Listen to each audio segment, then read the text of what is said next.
Pac-Man turns 45 today. Its development began in early 1979, and it lasted, much like my mother's extremely long pregnancy with me, 17 months later. On May 22nd, 1980, Pac-Man was born.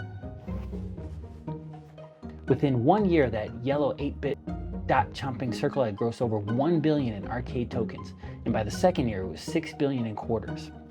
And at that rate of spread and infections going international, the whole world has Pac-Man fever. Today, Pac-Man is recognized by the Guinness Book of World Records as the most successful coin-operated game in the history of human civilization. The Man of Pac brand was more than just a game.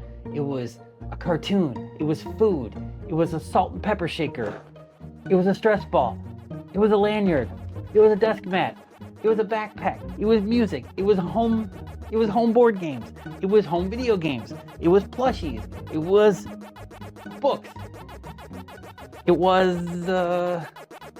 hats, it was bandanas, it was pocket players, it was dog toys, pins, banks, frisbees, pencils, socks, backpacks, candies, watches, stationery, cookies, Zippo lighters, magnets, sneakers, Legos, phone holders. The entire brand amassed over its history up to today $14 billion. Pac-Man was a cultural moment.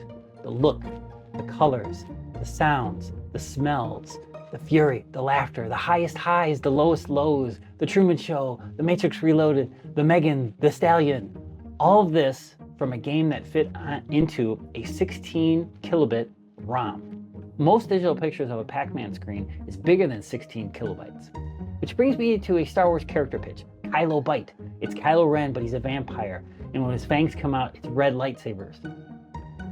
Pac-Man was innovative for its time, spawning a lot of rip-off games and roving gangs, people eating dots, eating cherries, and avoiding ghosts. Pac-Man himself ran for mayor for California in 1985, but lost to Tom Bradley. The game used simple AI to guide the unique behavior of each ghost. Revolutionary for 1980. Revolutionary for today too. Having made a few simple games myself, I wouldn't even know how I would create that effect off the top of my head. Obviously without looking it up. If I looked it up, well then I'd know how to create it. Probably. But from scratch, changing routines based on real-time user input, updating routines based on that input, reversing the polarity, using an L-phase discriminating amplifier to synchronize the transporter's annular confinement beam. Maybe I'm getting an idea. Yeah. While Pac-Man exists, I read how they made it. But could you imagine making anything like that with 0 examples? It's wild. Imagine the first guy who thought, what if these flakes were frosted? Pac-Man is quite the achievement indeed. Hey, can you guess which processor the original Pac-Man arcade cabinet used? I'll give you a hint. It came out in 1980, and this chip was all the rage. And I'm not talking about the show chips that came out in 1977. And I'm not talking about Tito's potato chips. Come on, you know what chip I'm talking about.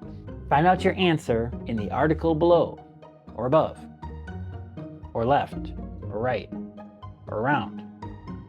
Until next time, I'm gonna fake it to the left and move to the right, because today we all have Pac-Man fever.